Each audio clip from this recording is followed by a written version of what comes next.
I always thought Disneyland was the happiest place on earth, a heaven of childhood dreams and endless fun. So when they announced a new attraction, the Mickey Mouse Clubhouse, I couldn't resist.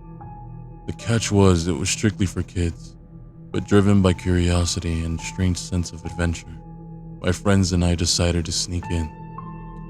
We were older now, but who cared? It was Disneyland. What can go wrong?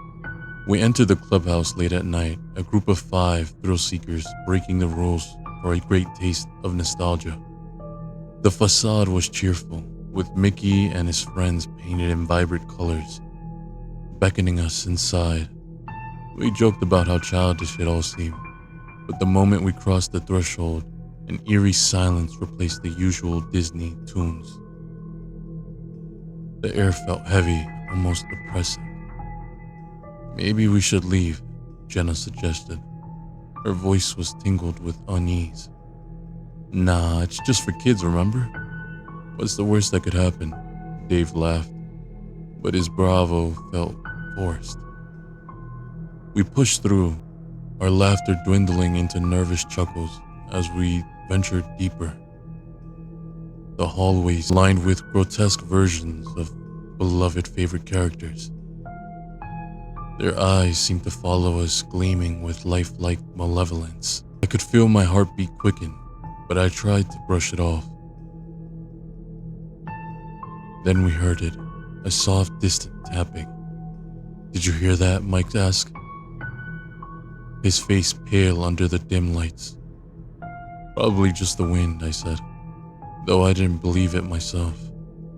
We kept moving, but the tapping grew louder. It was coming from behind the closed door at the end of the hallway. Curiosity got the better of us. As we approached, the stench of decay hit us like a wall. Inside was a dark, cluttered room filled with what looked like old costumes and props. The tapping had stopped, replaced with a low, gruntal growl. "I think we should go," Jenna whispered, but it was too late. A shadow moved in the corner, and before we could react, something lunged at Jenna.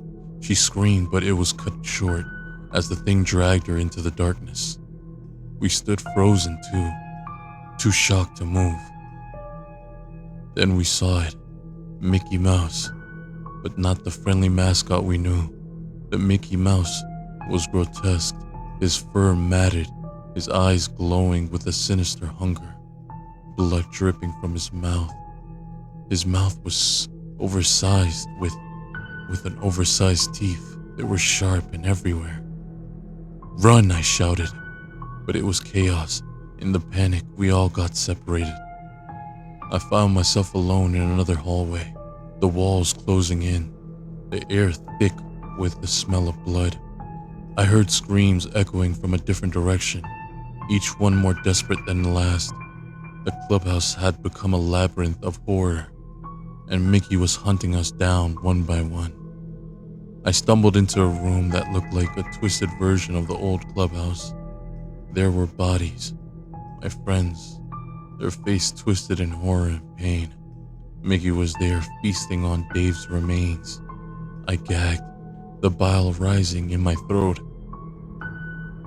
but I forced myself to stay quiet. Mickey turned his eyes, locking onto mine. I ran, the sound of his claws scraping the floor behind me. Every corner, every turn led to more horror. Bloody handprints on the wall, discarded limbs, the echo of my friend's final cries. I was losing hope, trying to control my ragged breathing.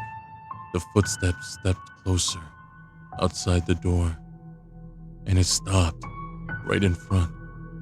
I could hear his heavy breathing, the sickening sound of flesh being torn and chewed.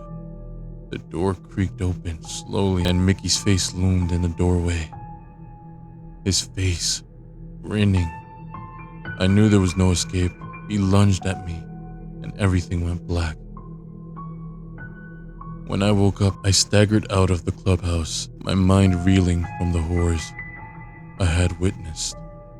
The cheerful music and bustling crowds felt surreal, like a cruel mockery of what happened.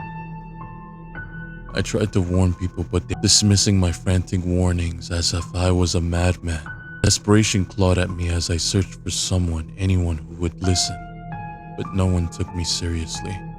Security approached, their face stern, and I knew they thought I was just another troublemaker. They escorted me out of the park, my protests falling on deaf ears.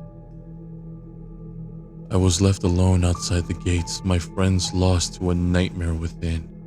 As night fell, the park's cheerful facade darkened, the shadows lengthening ominously. I could still hear the faint echoes of screams, the gruesome memories playing over and over in my head. Just as I was about to leave, a whisper of movement caught my eye. I turned to see Mickey standing just beyond the gate, his eyes glowing with the same sinister hunger. He raised a hand, beckoning me to come back. A panic surged through me, but my feet couldn't move.